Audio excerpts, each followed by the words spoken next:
ჯონ ბევირი, გაამრავლე ღვთისგან ბოძებული პოტენციალი. თავი მე-13. გამრავლების დაბრკოლებები. ნაწილი მეორე. ახლა მზადვარ ძარმაცი მნის მეორე განცხადების განსახილველად შემეშინდა. შიშმა მისი პარალიზება მოახდინა. ძალიან მონწონს მესამე მონის სიტყვების მესიჯისეული თარგმანი. ვიცოდი რომ მაღალი სტანდარტები გაქვს, რომ საუკეთესო სიტყვა და შეცდომის დაშვების უფლებას არ იძლევი. ეს ერთ ამბავს მახსენებს. ორგანიზებულ საკალათბურთო გუნდში ვთამაშობდი ორი მწვრთნელის ზედამხედველობით. ორივე გუნდში მსროლელი ვიყავი, რადგან კალათში ბურთის ჩაგდება 15 ფუტის მანძილიდან დაწყებული სამქულიან ტყორცნამდე იმ მცირე სპორტულ უნართაგანი იყო, რომელსაც კარგად ვახერხებდი. ჩემს პირველ მწვრთნელს ჩვენგან საუკეთესოს მიღება სურდა.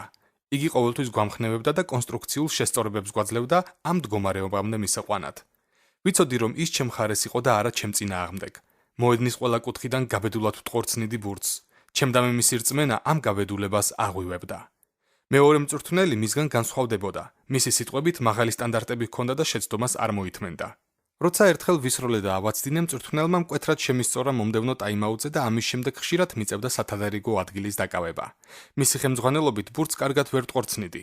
როცა პირადად ვარჯიშობდი და ის არ გვესწრებოდა, პრაქტიკულად ყველა მხრიდან უშეცდომოდ ვათავსებდი ბურთს კალათში. იგივე მოთამაშე ვიყავი, იგივე ნიჭით, მაგრამ ვერაფერს ვაკეთებდი, როცა ის მიყურებდა.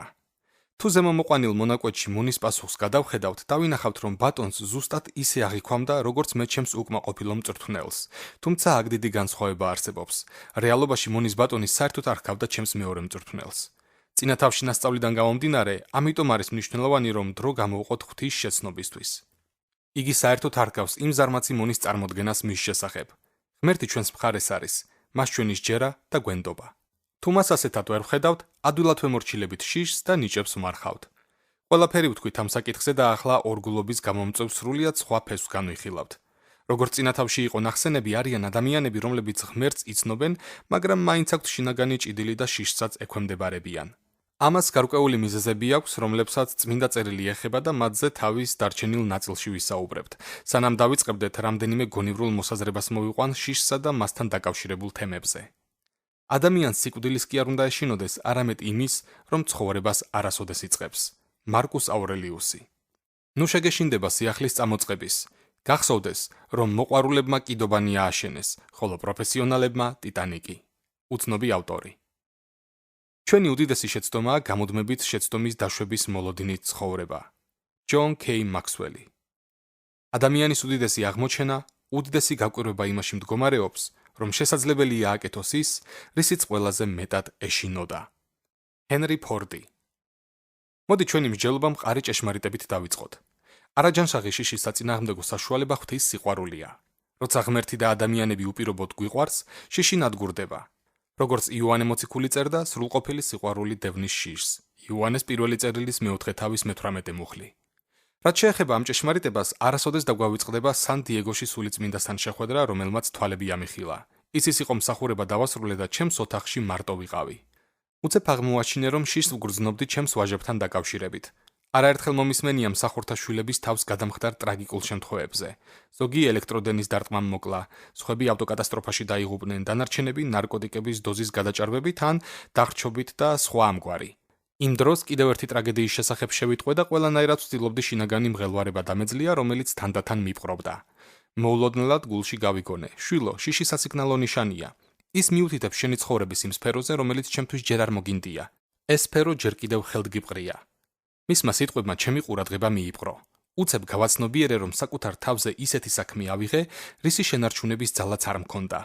გონება გამინათდა თუ არა, მაშინმე შევყვირე ოთახში მყოფმა. მამა, ეს ძეები ჩემები არ არიან, მე მხოლოდ მათი მნე ვარ. და ის მოხდეს, რასაც შენი სურვებ მათ ცხოვრებაში.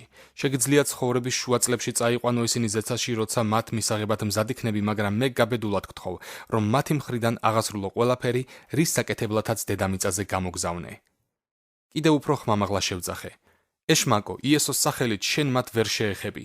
ვაცხადებ, რომ ისინი ღმერთს ეკუთვნიან და გიკრძალავ ღვთის საკუთრების მოკლას, მოპარვას და მოსპობას. ჩემს გულში ყოვლის მომცველმა მშვიდობამ დაისადგურა და მას შემდეგ არასოდეს ავუღელვები ვარ ჩემი 4 ვაჟის ამბავს. თუ მსგავსი აზრები ისევ ვცდილობ ჩემთან შემოპარვას, მკაცრად ვამბობ, ჩემ შვილებზე ზრუნვა ღმერთს გადავეცი სან-დიეგოში და ახლა უკან ვეღარ წავიღებ. შიში ყოველჯერზე უკან იხევს და მშვიდობა ბრუნდება. შიში საშინელი ზედამხედველია. ის შემპარავია, ცდილობს კონტროლის მოპოვებას და თუ კი ერთხელ ჩაკიდათ ხელი, სრულიად დაგიმონებთ. თუ მას სათანადოდ არ მოეპყრობით, თქვენს მარადიულ ხვეთრს შეცვლის. თუმცა არის კარგი ამბავიც. შიშის დამარცხება შესაძლებელია სწორი დაპირისპირებით. ყურადღება მიაქციეთ თქვენს ნიჭს. პავლემ ორი წერილი მიწერა თავის სულიერ შვილს ტიმოთეს. ორივე მათგანში ის ტიმოთეს ნიჭზე, ქარიზმაზე საუბრობდა, რომელიც უგულებელყოფილი და უმოქმედო იყო. მოდი ეს მნიშვნელოვანი პუნქტი წინა რიგში გამოვიტანოთ. ტიმოთე ღვთისმოსავი კაცი იყო. პავლე თავის წერილებში ხშირად ტრაბახობდა მისი ჭეშმარიტი ბუნებით და წრფელი რწმენით. ტიმოთე ნამდვილად არ შედიოდა იმ ადამიანთა კატეგორიაში, რომლებიც ღვთის ბუნების უცოდინარობის გამო შიშისგან პარალიზებულები არიან. პავლეს პირველი წერილი ამბობს: ნუ უგულებელყოფ შენს ნიჭს. ტიმოთეს მიმართ პირველი წერილის მეოთხე თავის მე-14 მუხლი. სიტყვა უგულებელყოფა არის ბერძნული ამალეო. მისი თარგმანი ასეთია: უარყოფა ან ზედაპირულად მოკიდება. სხვა წყარო სიტყვას ასე განმარტავს: რაზეც არ ფიქრობენ და შესაბამისად სათანადოდ არ ეპყრობიან, ყურადღებას არ აქცევენ. რა მიზეზით უგულებელყოფდა ტიმოთე ან ნებისმიერი ჩვენგანი ღვთიურ ნიჭს და სათანადო ყურადღებას არ მიაქცევდა ან უკიდურეს შემთხვევაში საერთოდ არ იფიქრებდა მასზე? მიზეზი შეიძლება ეს იყოს: ის ჩვენი მოლოდინის შესაბამისად არ მოქმედებს ან შედეგი არ გვაკმაყოფილებს. დასკვნა ასეთია: ვეცადე და არაფერი გამომივიდა. ამ აზრით ხშირად ვიყავით ცდუნებული 20-30 წლის ასაკში. როგორც ადრე დავწერე, ერთი შემთხვევა მაშინ მოხდა, როცა ლიზასა და მის მეგობარს ჩემს ქადაგებაზე ჩაეძინათ. მაშინ ასე ვიფიქრე: რატომ უნდა მოუნდეს ვინმეს ჩემი მოსმენა, როცა ყველაზე ახლობელ ადამიანსაც კი არ შეუძლია ფხიზელი დარჩეს? იმ დროს კიდევ ერთი რეალობა ზრდიდა ჩემს ფოთვას მარცხის მაუწყებელი აზრებით. მე და ერთი ჩემი მეგობარი საკვირაო სკოლის ჯგუფს ვასწავლედით. მის გაკვეთილს 200-ზე მეტი ადამიანი ესწრებოდა, მხოლოდ დასადგომი ადგილები რჩებოდა. ჩემს კლასში საშუალო დასწრება დაახლოებით 20 კაცს შეადგენდა. ფაქტობრივად იმ პერიოდში მხოლოდ ერთ კლასს ვასწავლედი, რომელსაც მხოლოდ ერთი ადამიანი ესწრებოდა. სხვა არაერთი შემთხვევა მაიძულებდა ეჭვი შემეპარა ჩემს ნიჭებში. ახლა ვაცნობიერებ, რომ მოლოდინის გაცრუებასა და აშკარა მარცხის მაუწყებელი ფიქრებისთვის ყურის დაგდებით მსახურებას თავს დავანებებდი და სხვა გზას დავადგებოდი. საბოლოო ჯამში საცოდავ ადამიანად გადავიქცეოდი, რომელმაც ცხოვრებისეული მოწოდება მიატოვა. კიდევ ერთი მიზეზი, რის გამოც ღვთისგან მოცემულ ნიჭს უგულებელყოფთ ან ყურადღებას არ ვაქცევთ, არის სხვების კრიტიკა. კითხვაც არ სჭირდება, რომ წერისათვის თავის დანებების დიდი ცდუნება მოვიდა, როცა ჩემი პირველი ხელნაწერი ჯერ კიდევ რედაქტორმა და შემდეგ გამომცემლებმა უგულებელყეს, გააკრიტიკეს და დაიწუნეს. მოგვიანებით, როცა წიგნი ჩემით გამოვეცი, ერთმა მეგობარმა შეურაცხმყოფელი შენიშვნები გამოთქვა ჩემი წერის სტილთან დაკავშირებით. როცა ამის შესახებ შევიტყვე, მთელი საღამო ჩვენი მისაღები ოთახის იატაკზე გაუნձრევლად ვეგდე 20 თუ 30 წუთის განმავლობაში და მეტის მეტად დადარდიანებული ჭერს მივჩერებოდი. მაინტერესებდა ჩემი ცხოვრების მთელი წელი და უამრავი ფული ამაოდ ხომ არ შევალიე იმ წიგნს. ვფიქრობდი, პირველმა რედაქტორმა, გამომცემლებმა და ახლა ჩემმა მეგობრებმაც კი გამაკრიტიკეს. გამოფხიზლდი ჯონ, რატომ არ აღიარებ, რომ მასში კარგი არაფერია და დამარცხდი. ამ აზრებს და სხვა შენიშვნებს რომ დავმორჩილებოდი, მეორე წიგნს აღარ დავწერდი, რომელზეც ასევე ვერ იტყოდით წარმატებულიაო.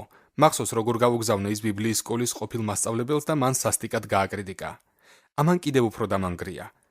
უკვე 2 წელიწად ნახევარი გავიდა, მაგრამ ადამიანებს ჩემი არც ერთი წიგნი არ იზიდავდა. ერთი წუთითაც რომ დამეგდო ყური სხვების მწარე შენიშვნებისა და საკუთარი ნაღვლიანი ფიქრებისთვის, ძალზე ადვილი იქნებოდა ყველაფრის შეწყვეტა. მაშინ აღარ დავწერდი მესამე წიგნს, რომელიც სატანის სატყუარა გახლდათ. კიდევ ერთი მიზეზი, რის გამოც ღვთივბოძებულ ნიჭს უგულებელყოფთ ან ყურადღებას არ ვაქცევთ, არის წარუმატებლობის შიში. ამგვარ შიშს ირონიული რეალობა ახლავს. მარცხს ჯერ კიდევ საქმის დაწყებამდე ველოდებით. ამიტომ თავს ვიცავთ და არც კი ვცდილობთ რაიმეს გაკეთებას. ვფიქრობთ, რატომ უნდა ვიმოქმედო თუ ეს მაინც არ იმუშავებს. რამდენი ოცნება და ხედვა გაუქმებულა მარცხის შიშით. რა სამწუხაროა, რომ ღვთივბოძებული ნიჭები გამოუყენებელი რჩება ზარმაცი მონის საქციელის მსგავსად. რაც შეეხება წარუმატებლობის შიშის შედეგებს, ჩემმა მეგობარმა მაილს მანრომ ამაზე დაწერა თავის წიგნში თქვენი პოტენციალის გაზრდა. სასაფლაო დედამიწის უდიდესი ადგილია, რადგან აქ იპოვით ყველა იმედსა და ოცნებას, რომელიც არასოდეს ასრულებულა, წიგნებს, რომლებიც არ დაწერილა, სიმღერებს, რომლებიც არასოდეს უმღერიათ, გამოგონებებს, რომლებიც არასოდეს გაუზიარებიათ, წამლებს, რომელიც არასოდეს აღმოუჩენიათ და ეს ყველაფერი იმიტომ, რომ ვიღაცას პირველი ნაბიჯის გადადგმის შეეშინდა. ვეთანხმები რა მაილს, ჩემი დარიგება ასეთია: ნუ მისცემთ ღვთისგან მიღებულ ნიჭებს იმის უფლებას, რომ არ იქნან გამოხატული ამ ცხოვრებაში. ახლა რასაც ვიტყვი გაგაოცებთ, რადგან ყველა ჩვენგანი დიდად ვაფასებთ ტიმოთეს. მიუხედავად ამისა, პავლეს წერილიდან ვიგებთ, რომ ის ზარმაცი მნის გზას დაადგა. მისი ნიჭი თვლემდა და ის ყურადღებასაც არ აქცევდა. საბედნიეროდ მას კარგი მამა ჰყავდა რწმენაში, რომელიც ამ მდგომარეობაში დარჩენის ნებას არ მისცემდა. მეორე წერილში, რომელიც თავის ძეს მიწერა, პავლე დროს არ კარგავს და საკითხის განხილვას დაუყოვნებლივ იწყებს. შეგახსენებ გააღვივა ღვთის ნიჭი, რომელიც ჩემი ხელდასხმით არის შენში. ტიმოთეს მიმართ მეორე წერილის პირველი თავის მე-6 მუხლი. სიტყვა გაღვივება ბერძნულად გახლავთ ანაზოპურეო, რომელიც ცეცხლის აალებას ნიშნავს. თუმცა ბერძნულ ინგლისური ლექსიკონი სიტყვის კიდევ უფრო სრულ მნიშვნელობას გვაწვდის. რაიმეს ხელახლა დაწყების ბიძგი, გააქტიურება. ღვთის ნიჭი ტიმოთეში უმოქმედო მდგომარეობაში იყო და ასამოძრავებლად ბიძგი სჭირდებოდა. მას რამ გამოიწვია ეს მთლემარე მდგომარეობა? პავლე მიზეს შემდეგ მუხლში ხსნის. რადგან არ მოგცა ჩვენ ღმერთმა სიმხდალის სული, არამედ ძალის, სიყვარულისა და თავშეკავების. ტიმოთეს მიმართ მეორე წერილის პირველი თავის მე-7 მუხლი. შიშის აღმნიშვნელი ბერძნული სიტყვა გახლავთ დეილია, რომლის ყველაზე ზუსტი თარგმანი გაუბედაობა გახლავთ. პავლე ამბობს, ტიმოთე, შენი ღვთიური ნიჭი თვლემს გაუბედაობის სულის გამო. ან უფრო მარტივად რომ ვთქვათ, ტიმოთე, ნიჭი, რომელიც ღვთისგან მოგეცა, შეუსაბამო მდგომარეობაშია შენი სიმხდალის გამო. ეს გახლავთ სიტყვა, რომელიც ნაცნობია. სიმხდალე ნიშნავს შიშის გამო რაიმე მოქმედებისაგან თავის შეკავებას. კიდევ უფრო მნიშვნელოვანი ასპექტია ის, რომ სიმხდალე სულია. ეს გახლავთ სულიერი ძალა და თუ შიშს სულიერ დონეზე არ უპასუხებთ, მისი ფესვები არ მოიკვეთება. ჩემი ბრძოლა სიმხდალესთან. ეს საკითხი კარგად მესმის, რადგან ზემოხსენებულ სულს წლების მანძილზე ვებრძოდი. თავიდან ვფიქრობდი, რომ ის ჩემი პიროვნების სუსტი მხარე იყო, მაგრამ ადრეული 90-იანი წლების რამდენიმე შეკრებამ ჩემს შეცდომაში დამარწმუნა. შეკრებების ჩატარება დაგეგმილი იყო მხოლოდ 4 დღის მანძილზე ერთი პატარა ქალაქის ეკლესიაში, მაგრამ ისინი სამკვირიან ღვთის სულის მოძრაობად გადაიქცა. შენობა ყოველ საღამოს სრულიად ივსებოდა. მრავალმა მიიღო გადარჩენა, განკურნება და განთავისუფლება. ქადაგების ღვთისგან ბოძებული ნიჭი მთელი სიმძლავრით მუშაობდა. ეს შესანიშნავი გახლდათ, ადამიანები 90 მილით დაშორებული ადგილებიდან მოდიოდნენ, რომ ღამის მსახურებას დასწრებოდნენ. გარკვევით მახსოვს, როგორ შევდიოდი ცარიელ საკურთხეველთან დღის განმავლობაში და ისე ჩანდა, რომ ღვთისთან დასწრება მთელ შენობაში დამკვიდრებული იყო. ბოლო კვირის ერთ საღამოს ყველაფერი შეიცვალა. წინა დღით რამდენიმე ლიდერმა ჩემი მსახურება გააკრიტიკა. მათმა ნათქვამმა ჩემამდე მოაღწია ეკლესიის ერთ-ერთი ლიდერის მეშვეობით ზუსტად მსახურების დაწყების წინ. შენიშვნები თვითნებული, მაგრამ უვნებელი იყო, თუმცა მაინც ვერ შევძელი მათი განდევნა ჩემი ფიქრებიდან. ყურადღება მომავალი მსახურებიდან წინა საღამოს ქადაგების კრიტიკაზე გადავიტანე. პასტორმა მათი მოსაზრებები უარყო, ვილოცეთ და საკურთხეველთან მივედით, როგორც ეს ბევრჯერ გაგვიკეთებია. იმ საღამოს თითქოს ყველაფერი გამოშრა. შევეცადე ისე მემსახურა, როგორც წინა 2 კვირის მანძილზე ვაკეთებდი, მაგრამ ძალიან დავიბენი, აზრებს თავს ვერ ვუყრიდი და ვერ ვიტანდი კათედრასთან დგომას. მინდოდა შენობის უკანა კარიდან გავქცეულიყავი და თავისთვის მეშველა. უღონობა ვიგრძენი როგორც დამამთავრებელი კლასის მოზარდმა, რომელმაც თანაკლასელების წინაშე სიტყვით გამოსვლის გაკვეთილზე მარცხი განიცადა. ჩემზე არც ცხებულება და არც ღვთისთან დასწრება აღარ იგრძნობოდა. ეს საშინელება იყო. მსახურება ადრე დავასრულე და დავბრუნდი იქ, სადაც ღამით ვრჩებოდი. ღმერთზე გაბრაზებული ვიყავი. რატომ არ დამეხმარა? რატომ იყო მსახურება ასე განსხვავებული? რატომ ვიგრძენი თავი მიტოვებულად? ასე ვფიქრობდი, ის ქადაგება და მსახურების დროს საცოდაობა იყო. ხოდახვალ საღამოს აღარავინ მოვა. ფაქტობრივად არც მინდა იქ დაბრუნება. საწოლში იმედი დავწექი, რომ მომდევნო დღე განსხვავებული იქნებოდა. დილით გულდამძიმებულმა, დათრგუნულმა და სასოწარკვეთილმა გავიღვიწე. ვცადე ლოცვა, მაგრამ ამაოდ. მღელვარება, რომ რაღაც რიგზე ვერ იყო, თანდათან იზრდებოდა. შუადღით ლოცვაში 3 საათი გავატარე. მთელი ეს დრო მარცხზე ფიქრებს ვებრძოდი. თავს ვაიძულებდი სიმძიმე გამედევნა და მომავალი მსახურების შესაბამისი განწყობა მიმეყო. საღამოს საკურთხეველთან ისეთივე სიმშრალე დამხვდა, როგორც წინა დღეს იყო და მივხვდი, რომ გასაცემი არაფერი მქონდა. ისევ მომინდა უკანა კარიდან გაქცევა. როცა წარმადგინეს, ავდექი და რამდენიმე წუთი ენადამება. აზრის მოკრება მიჭირდა. თითქოს ჩემი გონება მეუბნებოდა, რის თქმას აპირებ, სად მიდიხარ ამ ქადაგებით შესაცოდავო. ეს უკვე მეტისმეტი იყო. მოულოდნელად 600 ადამიანის წინაშე ამოვთქვი. არ ვიცი რა ხდება, მაგრამ ბოლო 2 საღამოა რაღაც რიგზე ვერ არის. შეგიძლიათ წამოდგეთ და ჩემთან ერთად ილოცოთ? როცა ყველამ ვილოცეთ, ღმერთი დამელაპარაკა. პირველად გავიგონე მისი ხმა ბოლო 24 საათზე მეტი ხნის განმავლობაში. მან გამახსენა რა დაწერა პავლემ ტიმოთეს მიმართ მეორე წერილის პირველი თავის მე-7 მუხლში და თქვა: შვილო, სცენაზე შენს უკან მდგარი თაყვანისცემის გუნდის გეშინია. შემუსრე სიმხდალის სული და ილაპარაკე სიტყვა, რომელსაც გაძლევ. ისე მოვიქეცი, როგორც მან მითხრა და მაშინვე წამოვიდა გაბედული სიტყვა წერილის ამ მონაკვეთიდან. ეს იყო ყველაზე ძლიერი აქამდე ჩატარებული 21 მსახურებიდან. ხალხის 75% წინ გამოვიდა და აღიარა, რომ ისინიც ებრძოდნენ სიმხდალის სულს. სკამებს შორის გასასვლელები ადამიანებით გაივსო, რომლებსაც გათავისუფლებისთვის ლოცვა სურდათ. რამდენიმე კვირის შემდეგ პასტორი შემეხმიანა და მითხრა, რამდენად ნაყოფიერი გამოდგა ბოლომსახურება. აღმოჩნდა, რომ ლიდერები, რომლებმაც გამაკრიტიკეს, აშკარად ცოდვაში ცხოვრობდნენ, მრუშობა, გარყვნილება და ლოთობა. ეს ყველაფერი მომდევნო რამდენიმე კვირის მანძილზე გამოვლინდა. მათგან ერთის გარდა ყველამ დატოვა ეკლესია. პასტორმა მითხრა, რომ ამ შემთხვევიდან მოყოლებული მისი თაყვანისცემის გუნდი არასოდეს ყოფილა ასე ერთიანი და ნაყოფიერი. ეს იყო ცხოვრებისა და მსახურების შეცვლის გამოცდილება. ჩემთვის ეს წლების მანძილზე დეპრესიასა და ზოგიერთი მსახურებისას ღვთის ნიჭის უმოქმედობასთან გამკლავებისათვის ბრძოლის დასასრულს ნიშნავდა. ყველაზე მნიშვნელოვანი აღმოჩენა იყო იმის გაგება, რომ სიმხდალის სულს პირდაპირ უნდა დაელაპარაკო, რაც არაფრით განსხვავდება უდაბნოში იესოს სატანასთან დაპირისპირებისგან ღვთის სიტყვის მეშვეობით.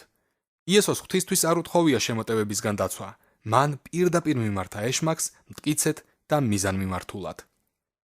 ელიას ჩანაცვლება. მოგიწოდებთ, რომ პირველი მეფეთა 17-19 თავები წაიკითხოთ. აქ ელიასა და დედოფალ იეზაბელის მაგალითზე დაინახავთ იგივე სიმხდალესთან ბრძოლას, რომელიც მე მქონდა. დიდი წინასწარმეტყველი გაბედულად დაუპირისპირდა ისრაელ ერს ქარმელის მთაზე, სადაც მის მოწინააღმდეგეებს 850 ცრუ წინასწარმეტყველი, მეფე ახაბი და მეფის მხლებლები წარმოადგენდნენ. ღმერთმა მთელი ერის წინაშე ცეცხლით უპასუხა ელიას ლოცვას. წინასწარმეტყველმა ხალხს მითითებაც კი მისცა, რომ ყველა ცრუ მსახური დაეხოცათ. ელია ძლიერად მოქმედებდა თავისი ნიჭით. მან ილოცა, რომ 3 წელიწად ნახევრიანი გვალვა დასრულებულიყო. გარდა ამისა, სირბილით გადაუსწრო სამეფო ეტლს და ეს ყველაფერი ერთ დღეში მოხდა, რა საოცარი მსახურებაა. სანამ ზე ჩავიდოდა, იეზებელმა გაიგო მომხდარის შესახებ და აქ დაიწყო რეალური ბრძოლა. მოციქული გაუგზავნა იეზებელმა ელიას და შეუთვალა: ასე და ასე მომექცნენ ღმერთები და უარესიც დამმართონ, თუ ხვალ ამ დროს ისევე არ წაგართვა სიცოცხლე, როგორც შენ წაართვი თითოეულ მათგანს. მეფეთა პირველი წიგნის 19 თავის მეორე მუხლი. სანამ იეზებელის მუქარას განვიხილავდეთ, ნება მომეცით გითხრათ, რომ სულების სერფერებს გვანან. სერფერებს ტალღები სჭირდებათ, რომ მათზე ისრიალონ. სულებსაც სიტყვები სჭირდებათ, რომ მათზე ამხედრდნენ. ჩვენ გვეუბნებიან, შენს წინააღმდეგ გამოჭედილი ყოველი იარაღი გაცუდდება და ყოველ ენას, რომელიც ბრალს დაგდებს სამსჯავროზე, შენ დაძდებ მსჯავრს. ეს არის უფლის მსახურთა ხვედრი. ესაიას 54 თავის 17 მუხლი. დააკვირდით, რომ ჩვენ გავაჩუმებთ ყველა ენას, რომელიც ჩვენს წინააღმდეგ გამოვა. ეს ჩვენი საქმეა და არა ღვთის. იესოს ღვთისთვის არ უთხოვია სატანის გაჩუმება უდაბნოში. არც ჩვენ უნდა მოვიქცეთ ასე შემოტევის დროს. ცხადია, იეზებელის სიტყვებმა სიმხდალის უზარმაზარის სული მოიყოლა. როცა მისმა ნათქვამმა ელიამდე მიაღწია, ნახეთ როგორი იყო მისი რეაქცია. ეს რომ გაიგო ელიამ, ადგა და გაიქცა თავი რომ გადაერჩინა. პირველი მეფეთა 19 თავის მესამე მუხლი.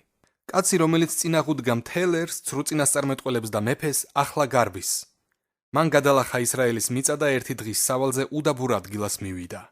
იქ ხის ძირას დაჯდა და სიკვდილისთვის ლოცვა დაიწყო. ოჰო, ეს იგივე პიროვნება არ არის? რა ხდება? იგი აშკარად დაბნეული, დათრგუნული და უიმედოა. მას ხედვას დაკარგვია. ასეთია სიმხდალის სულის სიმპტომები. სამწუხარო რეალობა ის გახლავთ, რომ ადამიანთა უმრავლესობა სიმპტომებს ებრძვის მათ უკან მდგარი სულის ნაცვლად. უმეცრებაში მეც წლების მანძილზე ვებრძოდი სიმპტომებს, სანამ იმ საღამოს უფალმა თვალები არ ამეხილა ამ ზაკვარის სულის გზებზე.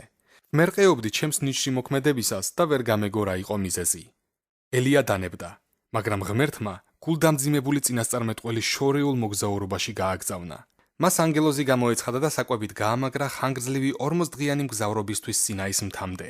როცა ადგილზე მივიდა, პირველი რაც ღმერთმა ჰკითხა იყო: აქ რა საკეთებელია? პირველი მეფეთა 19 თავის 9 მუხლი. რა? მოიცა. ღმერთმა ანგელოზი მოავლინა, რომ ელია გამოეკვება და გაეგზავნა, ხო და ელიაც მივიდა ნაბრძანებ ადგილას. თუმცა იქ მისულს ღმერთი ეკითხება, რა საქმე აქვს იქ? ნუ თუ ღმერთი დასცინის. არა, აი რა უნდა გავაცნობიეროთ. თუ სიმხდალემ დაგვძლია, ღმერთი ხშირად გვზავნის ნეიტრალურ ადგილას, რომ მოგვემსახუროს, რადგან ვუყვარვართ. მე ვერ ვაცნობიერებდი რა ხდებოდა იმ შეკრებებზე, მაგრამ მგონია, რომ ვერც ელისე ხვდებოდა. მან იცოდა გაბედულად როგორ დაპირისპირებოდა წინააღმდეგობას, მაგრამ იმ დედოფლის შეეშინდა. ახლა აქტუალურია კითხვა: რა იმალებოდა ღვთიური გამოძიების უკან? ღმერთს აინტერესებს, რატომ არ ახუდგა ელია დედოფალს, რომელიც ყოველგვარი ბოროტების სათავეში იმყოფებოდა. ის უნდა შეეჩერებინათ და ამის ნაცვლად ელია მისგან გარბის. წინასწარმეტყველი თავს არიდებს კითხვის უკანდგარ კითხვაზე პასუხს და სალაპარაკო თემას ცვლის. იგი წუწუნებს, რომ ერთადერთია დარჩენილი, ვინც ჭეშმარიტებით ემსახურება ღმერთს. ეს კლასიკური მოთქმის სურათი გახლავთ. უფლის საბაოდ ღმერთის შურმა შემიპყრო, რადგან მიატოვეს შენი აღთქმა ისრაელის ძეებმა, შენი სამსხვერპლოები დაანგრიეს და შენი წინასწარმეტყველი מחვილით ამოხოცეს. მე ერთი დავრჩი და ჩემს სულსაც დაეძებენ, რათა წამართვან. პირველი მეფეთა 19 თავის 10 მუხლი. ღმერთმა სრულიად უგულებელყო მისი პასუხი და კიდევ ერთხელ დაუსვა კითხვა. აქ რა საკეთებ, ელია? პირველი მეფეთა 19 თავის 13 მუხლი. ელია ისევ შეეცადა ზუსტად იგივე მოთქმის ისტორიის მოყოლას. იხილეთ მუხლით 14. ის თითქოს დანებდა და არ სურდა ბოროტების უკან მდგარი ბოროტების ამოძირკვა. ღმერთი კიდევ ერთხელ და სრულიად საბოლოოდ უგულებელყოფს მის ვაიმე ამბავს და გამაოგნებელ მითითებას აძლევს. უთხრა უფალმა: წადი დაბრუნდი დამასკოს უდაბნოს გზით და როცა მიხვალ, სცხე ხაზაელს არამზე სამეფოდ, იეჰუ ნიმშისძეს ისრაელზე სამეფოს სცხე, ელისე შაფატის ძეს კი აბელ-მეხოლადანს სცხე, რათა შენს ნაცვლად წინასწარმეტყველებდეს. პირველი მეფეთა 19 თავის 15-16 მუხლები. ყურადღება მიაქციეთ მის ბოლო სიტყვებს შენს ნაცვლად წინასწარმეტყველებდეს. ღმერთმა ელია ჩაანაცვლა, რადგან იგი სიმხდალეს დანებდა და მისგან დაიძლია. თუ მეორე მეფეთა წიგნის კითხვას გააგრძელებთ, ნახავთ, რომ ელიამ მომდევნო 4 წლის დიდი ნაწილი ჩამნაცვლებლის გამოწვრთნაში გაატარა და კიდევ უფრო ელდის მომგვრელი ამბავი, მან ვერც ხაზაელს ცხო და ვერც იეჰუს. ეს მის ნაცვლად დადგენილმა ელისემ გააკეთა. ელისეს სიმხდალი არ აწუხებდა, იგი გაბედული გახლდათ და უკან არ ეხებდა ნებისმიერი ბოროტების წინაშე. ღმერთმა მის შესახებ თქვა: ვინც იეჰუს მახვილს გადაურჩა, ელისე მოკლავს. პირველი მეფეთა 19 თავის 17 მუხლი. იეჰუსა და ელისეს მეშვეობით განადგურდა ახაბისა და იეზებელის ბოროტი დინასტია. დარწმუნებული ვარ, თავდაპირველად ეს ელიას დავალება იქნებოდა, მაგრამ სიმხდალის გამო ბედისწერა შეიცვალა. ვაღიარებთ, რომ ელია ზარმაციმონისგან განსხვავებით კარგად იცნობდა ღვთის ბუნებას, მაგრამ მისი ბრძოლიდან ჩანს, თუ რას უშვრება შიში და სიმხდალე ჩვენს ნიშსა და მოწოდებას. მნიშვნელოვანია მტკიცე გადაწყვეტილების მიღება, რომ შიშისა და სიმხდალის წინაშე უკან არ დავიხიოთ.